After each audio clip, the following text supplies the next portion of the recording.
बार आधा एक घंटा घर में बैठकर परिवार के साथ बातचीत करते हुए भोजन या जलपान किया था और बीच में एक बार भी मोबाइल नहीं उठाया था। ऐसा पिछली बार कब हुआ था?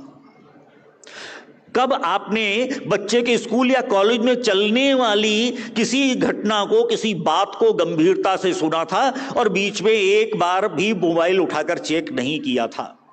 आज सुबह भी मेरे मित्र विवेक जी श्रीवास्तव यहां बैठे हुए हैं कहीं हॉल में।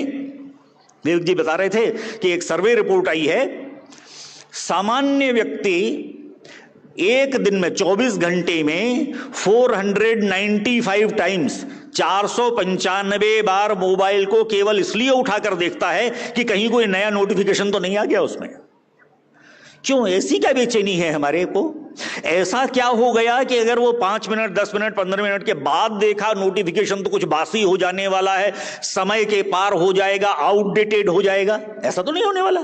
लेकिन हम इतने ज्यादा एडिक्ट हो गए हैं, क्षमा करें मैं शब्द जानबूझकर उपयोग कर रहा हूं, ड्रग के एडिक्शन से ज्यादा बड़ा एडिक्शन यह हमारा मोबाइल का हो गया। नाम तो उसका मोबाइल है, लेकिन उसने हमारी मोबिलिटी को खत्म कर दिया। अब कोई टहलने नहीं जाता। मैं चंडीगढ़ में एक कार्यक्रम में गया हुआ था, संयोग से मेरा आवास तीसरे मंजिल पर था। बालकनी में खड़े, मैं शायद नहाने के बाद गमछा सुखा रहा था। आजू बाजू की बिल्डिंग में बालकनी में 2 बच्चियां 8-10 वर्ष की रही होंगी, आपस में बात कर रही थी। कुछ बात करते करते एक ने कहा, चल नीचे अपन चैट करेंगे, और वो दोनों बच्चियां तुरंत बालकनी से गायब हो गई। माने अपने अपने घरों में जाकर वो आपस में चैट करें। आजू बाजू की बिल्डिंग में रह रहे हैं, आजू बाजू के घरों में, लेकिन चैट करेंगे, आपस में मिलकर नीचे पार्क में जाकर खेलेंगे नहीं। हमने शारीरिक विकास अवरुद्ध कर दिया, हमने उनकी सामाजिकता अवरुद्ध कर दी, हमने उनको एक प्रकार का एडिक्शन डाल दिया। वो जो देख रहे हैं परिवार में वही वो सीख रहे हैं, वही कर रहे हैं। फिर हमको ये शिकायत कैसे हो सकती है कि बच्चे तो हमारी सुनते नहीं और बच्चे तो हर समय मोबाइल में लगे रहते हैं? परिवार में जाइए, मेरा पैतृक निवास आगरा में है। बहुत वर्षों बाद मैं अपने घर गया था दीपावली के समय। पुराने 3-4 मित्रों को मैंने फोन करके बुलाया और एक आए तो चारों समय पर। चाय आने तक उनमें से किसी न किसी का फोन आना शुरू हुआ। एक उठकर बाहर गया, बात करके आया, इतने बीच में दूसरा चला गया, तीसरा चला गया।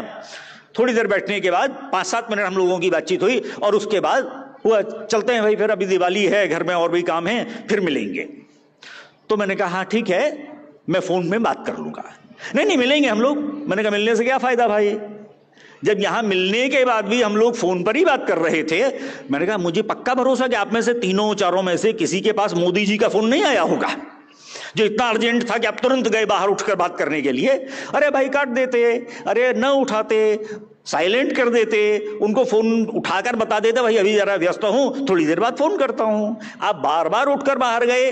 हम लोग 1 घंटे के आसपास बैठे और आज 20 साल बाद मिले थे, लेकिन हमने 20 मिनट भी बात की क्या आपस में? ये जो आज समाज की परिस्थिति है, यह वास्तव में हमारे समाज को किस दिशा में ले जा रही है? हम साथ में होते हुए भी अकेले हैं। इस प्रकार का एक समाज का वातावरण इसके कारण से बन गया। आज समाज में, स्कूलों में बहुत कार्यक्रम होते हैं, बच्चों को, छोटे बच्चों को बताया जाता है बैड टच और गुड टच, है ना। विशेषकर छोटी बच्चियों के लिए, बच्चों के लिए भी बहुत चर्चा का विषय है। बहुत सारी एनजीओज काम कर रही हैं, बहुत सारे विद्यालयों में काउंसलर्स इस काम को करते हैं। बच्चों को गुड टच और बैड टच का अंतर सिखाया जाता है। ध्यान रखना, इस स्क्रीन टच से बचने का कोई उपाय सिखाता है क्या कोई? गुड टच बैड टच तो ठीक है, लेकिन ये जो स्क्रीन टच है, इसमें हम कितना ज्यादा उलझ गए हैं और उसके कारण से एक दूसरे से आपस में बातचीत नहीं, एक दूसरे के साथ बैठना उठना नहीं। हमने परिवार नाम की संस्था को कमजोर करने का एक बड़ा साधन पकड़ लिया। और इतना केवल नहीं कि आप फोन पर बात कर रहे हैं या आप व्हाट्सएप या फेसबुक या जो भी चला रहे हैं, सोशल मीडिया प्लेटफॉर्म्स, बच्चे उस पर क्या देख रहे हैं हमें इसका भी कोई ध्यान नहीं रहता। हम रोक नहीं सकते। पैटर्न लॉक हैं। बच्चे ने ऐसा कर रखा है जो पापा या मम्मी खोल नहीं सकते। वो कमरे के अंदर क्या देख रहा है ये हमें पता नहीं लगता। और उसको अगर ऐसा कहा जाए कि अगर मैंने वो एक विचित्र प्रकार का उदाहरण मैं बोल रहा हूं आपको, अगर किसी से झगड़ा हो जाए और आपको कोई व्यक्ति लगातार थप्पड़ मारे तो पहला थप्पड़ जितनी जोर का लगता है दूसरा थप्पड़ उतना जोर का नहीं लगता, तीसरा चौथा पांचवा थप्पड़ पड़ते पड़ते हमारा गाल सुन्न हो जाता है, छठा सातवां थप्पड़ पड़ता भी है तो पता ही नहीं लगता कि लगा कि नहीं लगा। ये नियमित निरंतर उस पर देखने वाली वल्गैरिटी, उस पर देखने वाले विचित्र प्रकार के केसेस, इसके बाद मन इतना पक्का हो जाता है हमारे इस युवा का कि उसको समाज में होने वाला कोई भी खराब से खराब दृश्य भी विभत्स नहीं लगता, उसको देखकर कोई घृणा या जुगुप्सा नहीं मन में जागती, उसको लगता है सब नॉर्मल है, ऐसा होता ही है। यह हमारे टीवी पर चैनल्स ने, ओटीटी प्लेटफॉर्म्स ने, और केवल उतना नहीं तो आज जो एक नया वो चला स्टैंड अप कॉमेडी, उसके नाम पर क्या क्या परोसा जाता है। अपने विचार को केवल आलोचना करना, उसकी केवल बुराइयां बताना, भारतीयता से दूर करना, पाश्चात्य बातें उनको समझाना सिखाना। और इसलिए आपका पारिवारिक वातावरण, आपका सामाजिक वातावरण किसी भी प्रकार से टूटना, विच्छिन्न होना चाहिए, इसको लेकर सारे प्रयास चलने शुरू हो जाते हैं। उसमें जिस प्रकार का कंटेंट रहता है उस कंटेंट को क्या वास्तव में आप कल्पना कीजिए अपनी युवा पुत्री या युवा पुत्र और पुत्रवधू के साथ बैठकर आप देख सकते हैं क्या? उस कंटेंट को केवल घृणा ही उत्पन्न करने के उपयोग के लिए है, लेकिन जब बार बार उसी घृणित दृश्य को देखा जा रहा हो तो अंततः हमारे अंदर से वो घृणा की भावना ही निर्मूल हो जाती है। हमें लगता ही नहीं कि ये कोई घृणा उत्पन्न करने वाला विषय है। और इसलिए इसको लेकर हम अपने परिवार को किस प्रकार से साथ में रख सकते हैं, इसके बारे में क्या खुलकर कभी चर्चा कर सकते हैं? क्या इसके बारे में हमारे मन में कोई ऐसा भावना आता है कि हम इसमें साथ लेकर अपने परिवार को बातचीत करें? देखिए, ये सब तो जब मोबाइल नहीं था तब हम लोग क्या करते थे। ग्रामीण क्षेत्र में टीवी नहीं आया था, कस्बों में टीवी नहीं आया था, तब कैसे समय पास होता था हमारा? विभिन्न प्रकार के नाटक, नौटंकी, रासलीला, अनेक प्रकार के कार्यक्रम, कहीं कोई कथा वार्ता, कहीं कोई धार्मिक आयोजन, कहीं किसी प्रकार का पूजा पाठ, कहीं कोई सामाजिक कार्यक्रम हुआ करता था और हम सब लोग अपनी उस किशोरावस्था, युवावस्था में उसकी व्यवस्थाओं में भाग लिया करते थे। आज वह सब या तो होना बंद हो गया या होता है तो कुछ गिने चुने लोग वहां पहुंच जाते हैं। समाज का सामान्य उसमें जो सहभागिता हुआ करती थी वो अब नहीं होती। हमारे पास मनोरंजन के वैकल्पिक साधन आ गए और ये मनोरंजन के वैकल्पिक साधन केवल मनोरंजन का कारण बन गए, उसमें कोई ज्ञान की बात। मुझे ध्यान आता है जो इसरो नाम की संस्था है, Indian Space Research Organisation, ISRO के पूर्व डायरेक्टर प्रोफेसर OPN कल्ला, उनका एक भाषण जोधपुर में हुआ था। उस व्याख्यान में मैं भी उपस्थित था। तो कल्ला साहब ने अपनी बात में कहा कि मैंने इस देश में जब अंतरिक्ष अनुसंधान का कार्यक्रम प्रारंभ हुआ 1963 में, तो डॉक्टर विक्रम साराभाई और डॉक्टर सतीश धवन की टीम में काम करना एज असिस्टेंट शुरू किया था। लेकिन मुझे लगता है कि आज उनकी आत्मा जहां होगी बहुत दुखी होगी। लोग थोड़ा हतप्रभ रह गए, प्रबुद्ध जनों की गोष्ठी थी। ऐसा क्यों कह रहे हैं? इसरो के रिटायर्ड साइंटिस्ट, इतने विशाल बड़े संस्थान के डायरेक्टर। उन्होंने कहा मुझे लगता है, मुझे जो बताया गया था जब मैं उनके असिस्टेंट के तौर पर काम करता था, तो डॉक्टर सतीश धवन और डॉक्टर विक्रम साराभाई ने सपना देखा था कि मेरे गांव का कोई किसान जब दिन भर परिश्रम करके अपने खेत से घर में लौटेगा तो उसको टीवी पर उस सीजन में होने वाले विभिन्न कृषि कार्यों की जानकारी मिलेगी, इस समय कौन सा रोग लगता है उसके बारे में बताया जाएगा, उसका उपाय निदान का क्या हो सकता है, उसकी पहचान कैसे की जाएगी, रोकथाम का उपाय क्या होगा, उसके पास जो पशु पाले हुए हैं उनमें कौन से रोग हो सकते हैं इस मौसम में, उनकी रोकथाम के उपाय क्या हो सकते हैं, उनकी कौन सी औषधि अच्छी होगी, ये शायद बताया जाएगा। इसके लिए ये टेलीविजन का पूरा सिस्टम, ये जो इनसेट वगैरह छोड़े गए, ये उपग्रह इस बात के लिए लगाए गए थे। मैंने जो यह कहा कि आज डॉक्टर सतीश धवन और डॉक्टर विक्रम साराभाई की आत्माएं दुखी होंगी, उसका कारण यह है कि उन्होंने टेलीविजन सबकी पसंद निर्मा सुनाने के लिए नहीं बनाया था। आज हम विज्ञापन और मनोरंजन के साधन के तौर पर टेक्नोलॉजी को अपनाते हैं। उसका उपयोग करना ज्ञानार्जन के लिए भी उसका उपयोग हो सकता है, इसकी ओर हमारा विचार तक नहीं जाता। इसलिए ये जो परिवार के वातावरण है जिससे समाज खड़ा होता है, इस पर विचार करने की आज आवश्यकता है। स्वतंत्रता बढ़ी। हम अपने माता पिता से बहुत खुलकर बात नहीं कर सकते थे, लेकिन माता पिता से नहीं कर सकते, परिवार के अन्य लोगों से खुले होते थे। हम में से सबको अपना बचपन ध्यान होगा, कोई दादा दादी से खुला हुआ था, कोई नानी नानी से खुला था, कोई मामा से, कोई काका जी से, कोई किसी से। अपने मन की बात उनसे कहकर हम निश्चिंत हो जाते थे। बचपन में हम में से किसी को स्ट्रेस नहीं हुआ करता था। आज बच्चों को स्ट्रेस हो गया है। स्कूल गोइंग चिल्ड्रन स्ट्रेस्ड हैं। स्ट्रेस को दूर करने के लिए काउंसलर्स अपॉइंट किए जा रहे हैं विद्यालयों के द्वारा। स्कूल्स के अंदर अपॉइंटमेंट हो रहे हैं, काउंसलिंग करेंगे। किस बात की काउंसलिंग करेंगे? बच्चों को स्ट्रेस बहुत है। बच्चों को परीक्षा में मत बैठाइए, उनकी परीक्षा मत लीजिए, उससे स्ट्रेस हो जाता है। क्यों हो जाता है स्ट्रेस? क्योंकि हमने परिवार में एक या दो बच्चे, उनको आवश्यकता छोड़ दीजिए, उनके मुंह से कोई भी चीज की मांग होते ही डिमांड होने के पहले ही पूरा करने की आदत पड़ गई। बच्चे को मालूम है माता पिता से कैसे अपनी मांग पूरी कराना। माता पिता उल्टा डरते हैं, अरे अगर हमने मना कर दिया, उसकी डिमांड पूरी नहीं की तो पता नहीं उसका रिएक्शन कैसा होगा। हम डिमांड पूरी कर सकते हैं, हम उसको निराशा से बचा सकते हैं, हम उसको ये कह सकते हैं कि तुम्हारी जो इच्छा हो वो करो। परंतु जरा विचार कीजिए, जीवन तो इतना सरल नहीं है ना।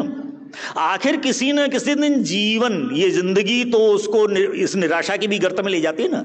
किसी न किसी दिन उसको विफलता का मुंह भी देखना पड़ता है, तब वह बच्चा उस विफलता को सहन नहीं कर पाता। परिणाम, हमने जिस उद्देश्य से उस बच्चे का गठन करना शुरू किया था, मेरा बेटा बड़ा आदमी बनेगा, बड़े कंपटीशन में भाग लेगा, बड़े कोर्स पास करेगा, बड़ी परीक्षाओं के बाद किसी बड़ी कंपनी में या बड़े किसी कॉर्पोरेट सेक्टर में या किसी बड़े पद को सुशोभित करेगा, बड़ा पे पैकेट प्राप्त किया करेगा, जीवन उसका सफल हो जाएगा। हमने जीवन की सफलता का यह जो मापदंड उसके सामने रखा, उसके आधार पर जीवन की सफलता के बजाय वो जीवन के केवल शॉर्टकट्स खोजने में लग गया। अब सफलता का जीवन में कोई जनपथ और राजपथ नहीं हुआ करता कि उसके लिए कोई राजपथ आप बनाकर दे देंगे। हमने बच्चों को बचपन से, कहते जरूर हैं संयममय जीवन हो, लेकिन वो संयम सिखा रहे हैं क्या अपने परिवारों में? बच्चे को वाणी संयम सिखा रहे हैं क्या? क्या बोलना, कितना बोलना, किसके सामने क्या बोलना, क्या नहीं बोलना, ये वाणी संयम उसको सिखाया जाता है। अरे अभी बच्चा है, बड़ा होगा तो अपने आप समझ जाएगा। जब वो बड़ा होता है और वैसा बोलता है तो आपको ही बुरा लगता है। हमने उसको समय संयम सिखाया क्या? कब उठना, कब सोना, कब क्या काम करना, कब स्कूल जाना, कब तैयारी करना, कब अपनी परीक्षा के बारे में सोचना, कब अपने खेलने कूदने का समय निकालना। हमने समय संयम, ठीक है बच्चा है, अपना करना सीख जाएगा, बाद में तो प्रेशर आना ही है उसके बाद, इसलिए अभी कुछ मत कहो। हमने समय संयम नहीं सिखाया। जब उसको समय के साथ चलना पड़ता है तो उसको लगता है मेरे साथ बड़ा अत्याचार हो रहा है, तब वो उसका विरोध खड़ा करता है। हमने स्वाद संयम सिखाया क्या? जो कहेगा बच्चा, एक परिवार में 2 बच्चे हैं तो 3 तरह का सामान बनाती है मम्मी, और ऐसी स्थिति में जो कुछ मिल रहा है उसके बारे में नहीं, उसमें स्वाद की केवल चिंता होती है, स्वास्थ्य का, निरोगी होने का कोई भाव नहीं जुड़ता। हमने स्वाद का संयम, बेटा कम खाओ ज्यादा खाओ, खाना चाहिए, हर चीज का अपना एक महत्व है, ऐसा हमने कभी उसको बताया क्या? हमने उसको अर्थ संयम बताया। हमारे पास क्या कमी है जो हम अर्थ संयम सिखाएं उसे? भगवान की कृपा से दिया हुआ सब कुछ है, बच्चे को जो चाहिए हम उपलब्ध कराएंगे, किसी भी आयु में कैसा भी सामान कुछ भी चाहिए हम देंगे उसको। हमारे पास कोई कमी थोड़ी भगवान की कृपा से। बाद में जब उसको इस कठिनाई का सामना करना पड़ता है तो निराशा में जाता है। ये संयम का अर्थ अनावश्यक कंट्रोल, नियंत्रण करना नहीं, उसको जीवन का सही मार्ग दिखाना। तो क्या इसके बारे में हमने कोई विचार सोचा है क्या? स्वतंत्रता देना माने स्वच्छंदता करने की अनुमति देना, मनमानी चलने की अनुमति देना, क्या यह स्वतंत्रता है? और उस सब के परिणाम फिर दिखाई देते हैं। जो समाज में विकृतियां आ रही हैं, जो समस्याएं आ रही हैं, उनमें से अनेक का कारण यह है कि हमारा कनेक्ट परिवार में बड़ों और बच्चों के बीच का संवाद समाप्त हो गया है। हम आपस में बातचीत ही नहीं करते, इसलिए उनको कुछ कहना है तो वो कह नहीं पाते, हमारे पास समय नहीं, हम सुन नहीं पाते। परिणाम ये होता है कि उसके अंदर जो चलता है, माता पिता दोनों व्यस्त हैं, बेटा या बिटिया अपने मित्र मंडली में व्यस्त है, हमें मालूम नहीं कि वो कैसे बच्चों की किन विद्यार्थियों है, किन अपने सहपाठियों मित्रों के साथ घूमता फिरता है, आता जाता है, खेलता कूदता है, या उसका संपर्क है। और बाद में अचानक जब हमको कोई दूसरी घटना, विपरीत घटना पता लगती है, तो वो फिर चाहे ड्रग के एडिक्शन के बारे में हो, चाहे वह विभिन्न प्रकार के नशे के बारे में हो, चाहे वह लव जिहाद के बारे में हो, ये कहना हमें तो पता ही नहीं था कि हमारा बेटा या बिटिया ऐसा कर रहा है। एक मुझे ध्यान है, एक कार्यकर्ता परिवार में ऐसा ही हुआ, नाम नहीं लूंगा क्योंकि उनके सम्मान की बात है। बिटिया अचानक गायब हो गई, यूनिवर्सिटी में पढ़ती थी और मुझे पता लगा, परिचित परिवार था, मैं गया, उसकी माँ बहुत माने स्वाभाविक बिटिया चली गई है तो बहुत दुखी होने की बात ही थी। बाद में मैं बैठा ही था वहां पर और समाचार मिला कि वह अमुक स्थान पर है और एक लड़का है जिसके साथ में वो विवाह करने जा रही है, ऐसा उनके सूत्रों से पता लग गया।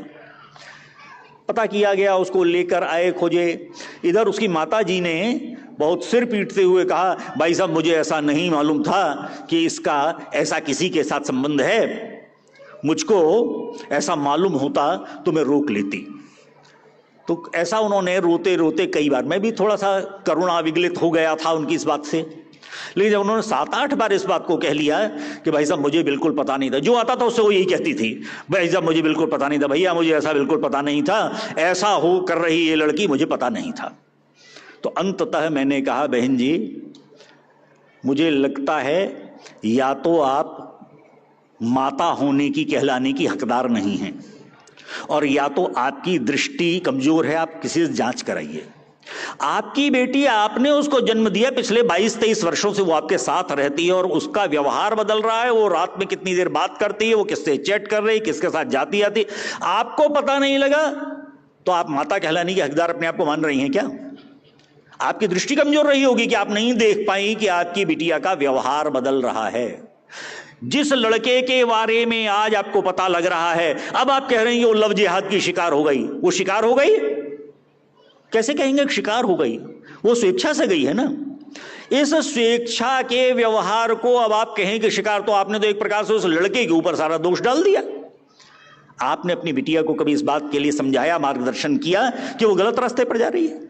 ये समाज में होने वाले विपरीत परिवर्तन ये आज बड़ी चिंता का कारण बन रहे हैं। मैं इन बातों को केवल इस नाते से नहीं जोड़ रहा हूं कि हमने समाज में सबका ठेका ले रखा है, हम सबको ठीक कर डालेंगे। सबको ठीक करना संभव नहीं। हम अपने परिवार की इकाई को ठीक कर सकते हैं क्या? ये जरा विचार करने की आवश्यकता है। समस्या हम सबके ध्यान में है, उसका मूल कारण संवादहीनता, आपस में मिलना जुलना नहीं, बातचीत करना नहीं। तो स्वाभाविक है इस प्रकार के विखंडन, इस प्रकार के विभाजन, इस प्रकार के विभेद खड़े ही होने वाले हैं। परंतु इन सब के बीच से भी क्या कोई उपाय शेष रह जाता है? तो उन पर अपने को विचार करने की आवश्यकता है। सबसे पहली बात जो डायग्नोसिस हुई उसी की बात करें। परिवार को समय देना, परिवार के साथ मिलना बैठना बातचीत करना, उनकी समस्याओं को सुनना, उनके मन में जो विचार आ रहे हैं उसको सुनना, उनके साथ बैठकर परिवार की बातों का, परिवार में भी एक साथ जो आने वाली समस्याएं उनका समाधान करना। आज नई पीढ़ी हमसे अधिक तेज है, टेक्नोलॉजी के मामले में हमसे आगे है, वो बहुत सारी चीजें ऐसी जानती है जो हमको नहीं पता है, उनका भी विचार सुनने की आवश्यकता है। मैं मैनेजमेंट का विद्यार्थी रहा हूं, एक हमारे कोर्स में एक घटना पढ़ाई जाती है।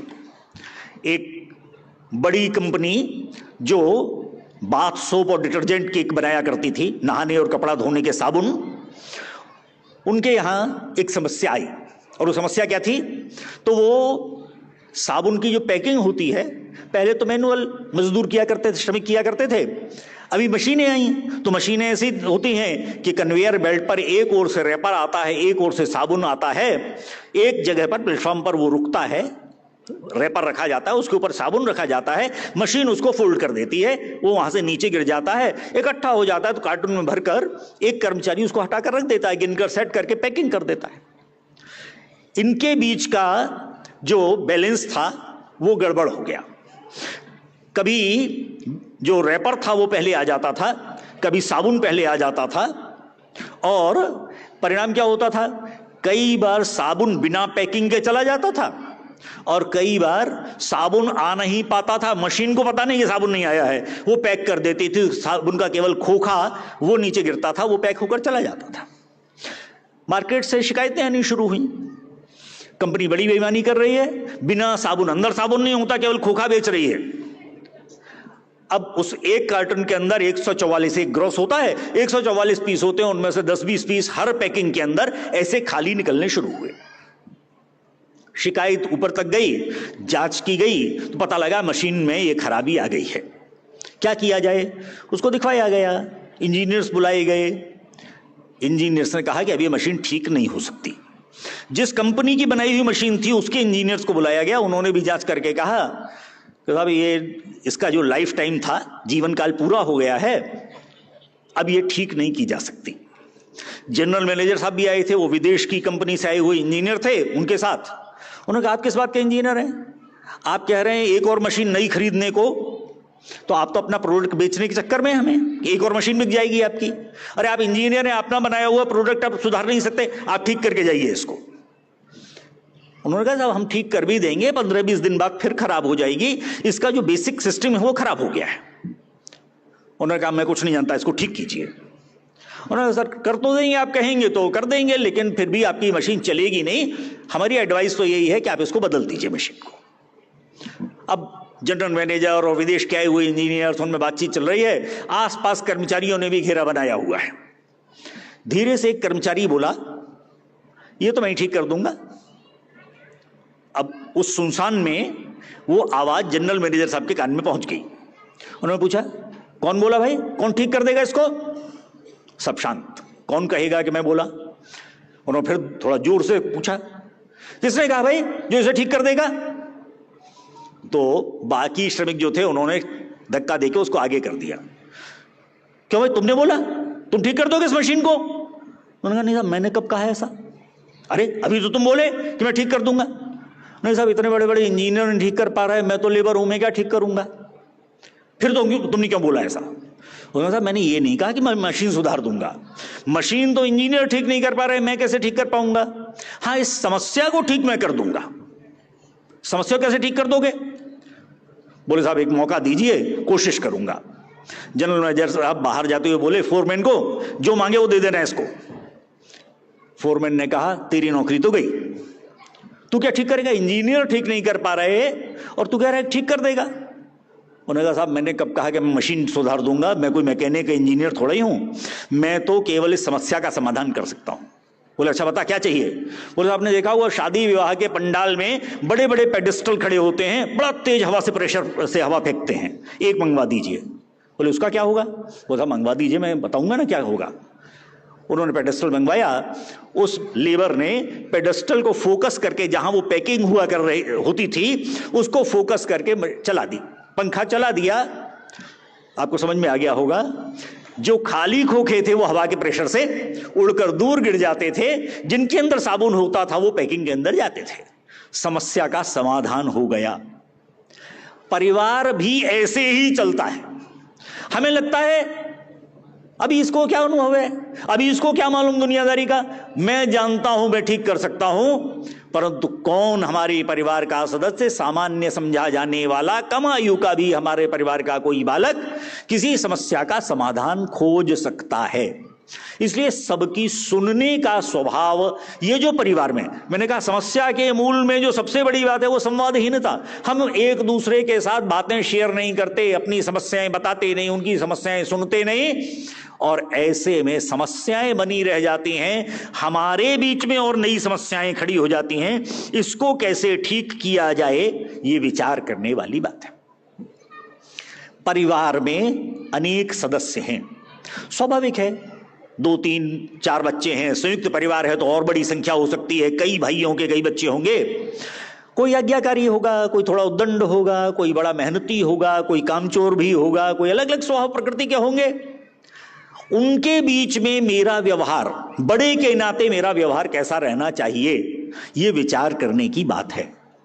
मैं बात जाला करके बड़ों से कर रहा हूं, क्योंकि मैंने देखा अधिकांश लोग वे हैं जो आज पिता या दादा या इस आयु वर्ग के हैं।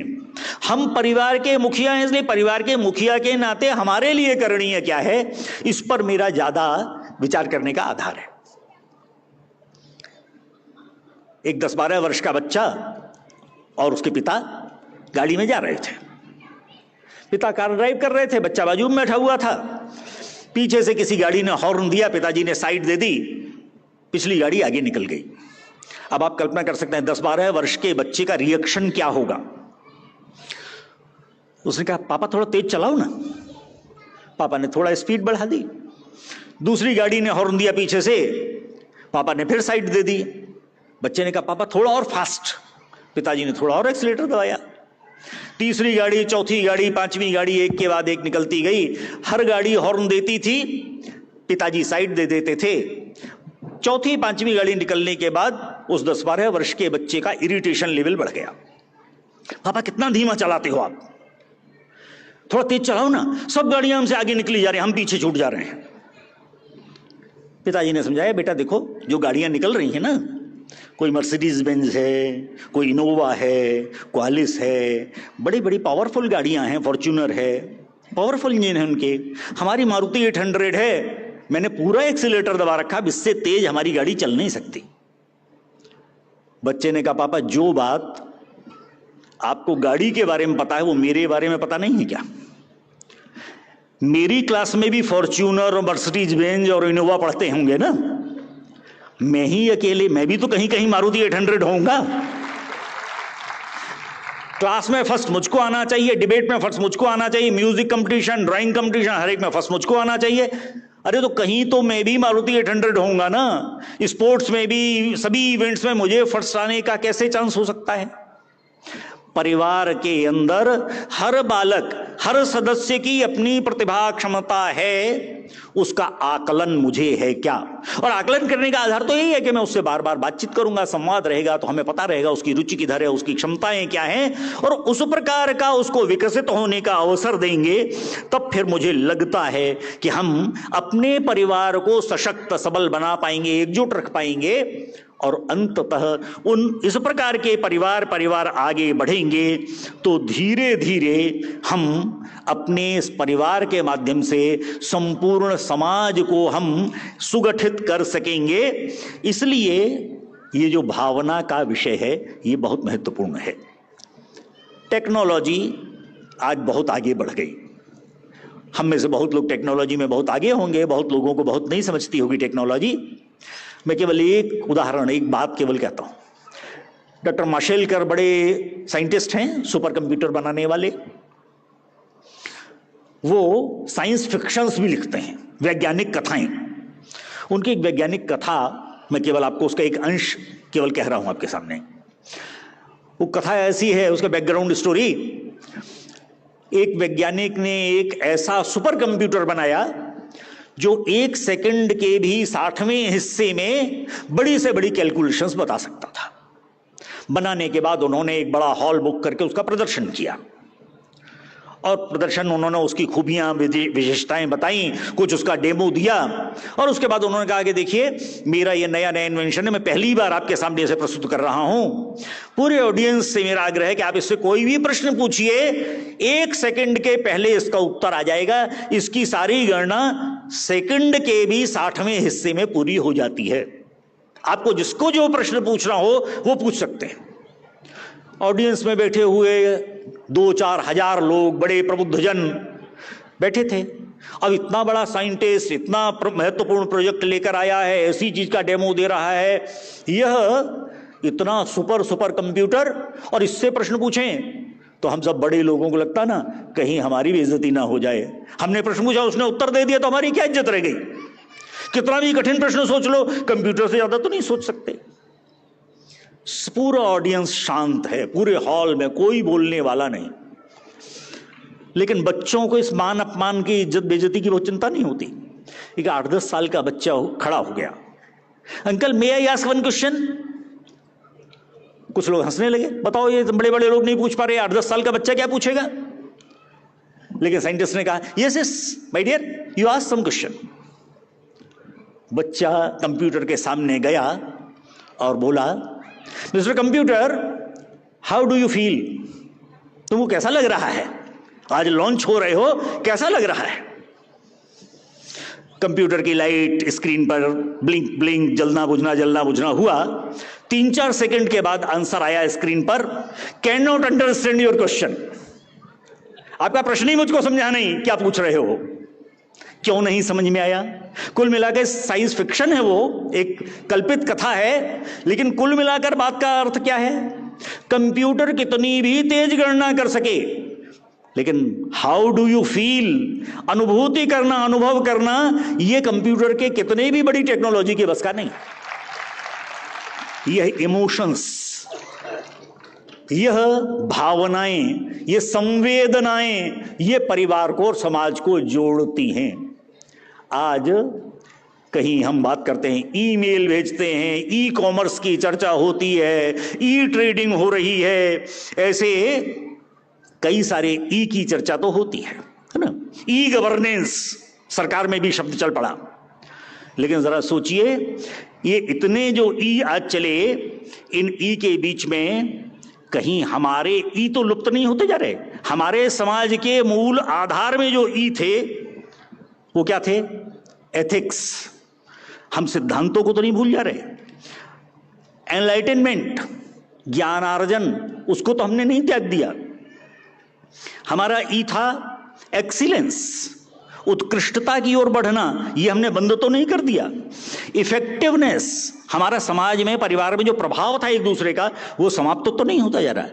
इकोलॉजी, पर्यावरण की चिंता हमने छोड़ तो नहीं दी। ये सारे ई हमने email, e commerce, e governance के चक्कर में भुला तो नहीं दिए। ये हम सबके विचार करने का बहुत महत्वपूर्ण विषय है। इमोशंस के बिना, ये भी एक ई है, इमोशंस के बिना मनुष्य का व्यवहार नहीं कर पाता। अभी देवपुत्र के जिस अंक का विमोचन हुआ है, इसमें से 19 बच्चों की कथाएं हैं और लगभग सब में कॉमन बात एक है। ये वे बच्चे थे जिनको ये राष्ट्रपति पुरस्कार मिला। वो संगीत में होगा, वो विज्ञान में होगा, वो किसी के जान बचाने में होगा, वो साहित्य में होगा, वो समाज सेवा में होगा, वो पर्यावरण संरक्षण में होगा।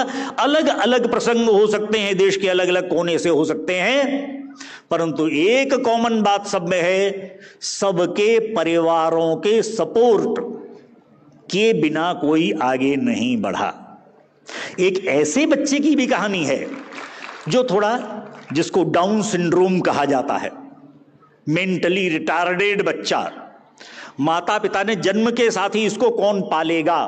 डॉक्टर ने कहा कि इसके अंदर शरीर में बहुत सारी विसंगतियां हैं, ये बहुत लंबे समय तक जीवित नहीं रहेगा, और इस बच्चे को उन्होंने इस डर से अनाथालय में दे दिया।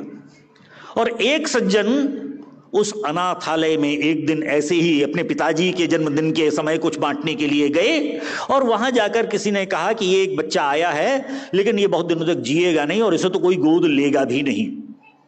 वे सज्जन अविवाहित थे। उन्होंने कहा मैं इस बच्चे को गोद लूंगा।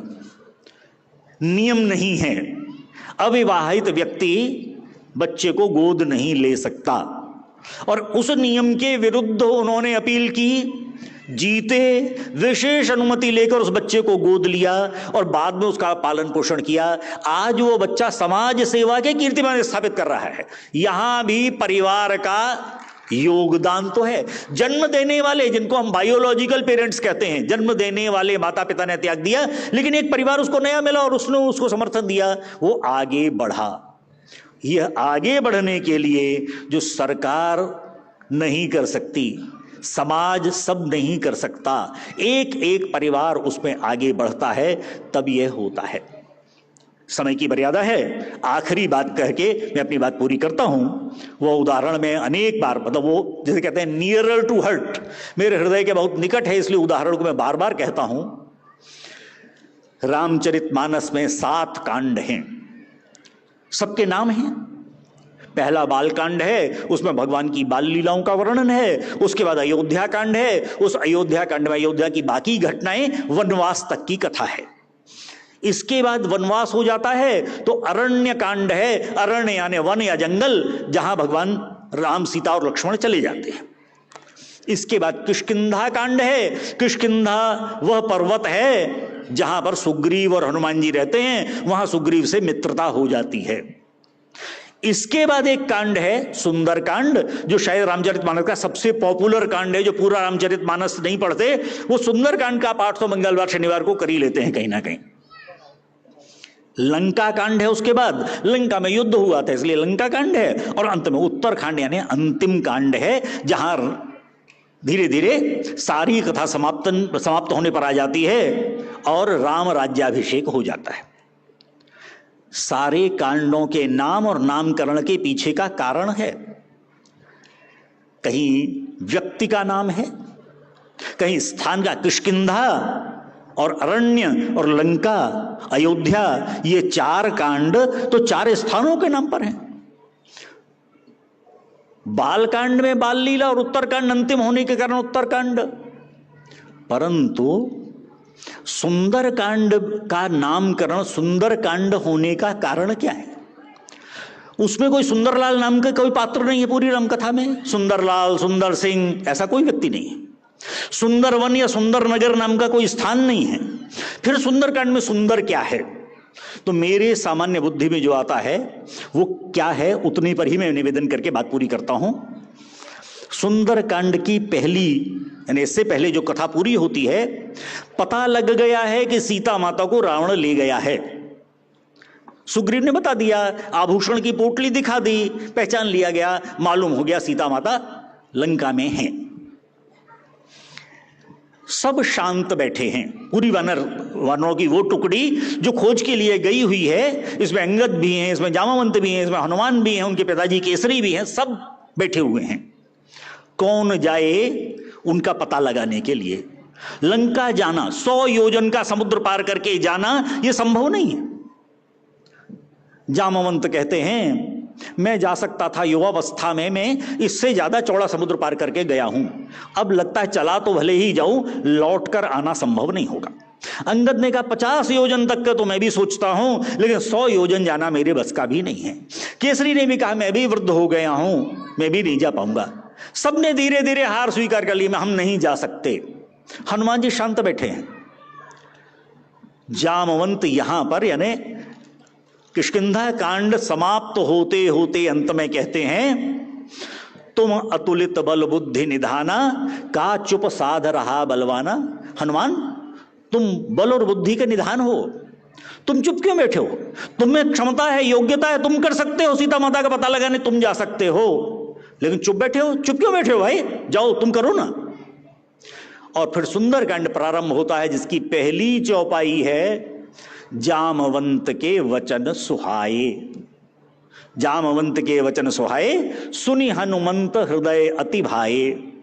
जामवंत के वचन सुहाए यानी अच्छे लगे, पसंद आए हनुमान जी को। हनुमंत को सुने हनुमंत हृदय अति भाए, हृदय में बड़े अच्छे लगे ये वचन। क्या, कौन से वचन? तुम कर सकते हो, तुम जाओ, तुम में क्षमता है, तुम में सामर्थ्य है, कर सकते हो। इस पूरे राम कथा के चरित्रों को आपने टीवी सीरियल